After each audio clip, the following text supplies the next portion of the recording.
নবীজি বলেন যদি তুমি তা না করতে পারো, তোমার ঘরে বাবা মা আছে বৃদ্ধা, কিন্তু তুমি তাদের খেদমত করে জান্নাত নিতে পারলে না, তোমার চাইতে পুরা কপাল উম্মত আর কেউ হতে পারে না। নাউজুবিল্লাহ বলেন। এই জন্য মা বাবার সেবা করতে হবে, মা বাবার কথা শুনতে হবে, তাদেরকে খেতে দিতে হবে, পড়তে দিতে হবে, তাদের চাহিদাগুলো পূরণ করতে হবে তেমনি ভাবে যেভাবে আপনার যখন কেউ ছিল না, কথা বলার ভাষা ছিল না,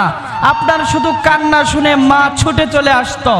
আপনি বলতে দেরি বাবা আপনার চাহিদা পূর্ণ করতে দেরি হতো না, তেমনি ভাবে আপনার বৃদ্ধা পিতা মাতা যখন বৃদ্ধা হয়ে গিয়েছে, বয়স্ক হয়ে গিয়েছে, উঠতে পারে না, চলতে পারে না, কাজ করতে পারে না, খাইতে কষ্ট, বসতে কষ্ট,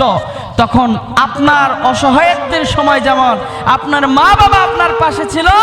একজন মুসলমান হিসেবে, আল্লাহর গোলাম হিসেবে, আল্লাহর হুকুম পালনের অর্থে মা বাবার চাহিদাটাও তারা যখন বৃদ্ধা হয়ে যায় পূর্ণ করা দরকার আছে না নাই?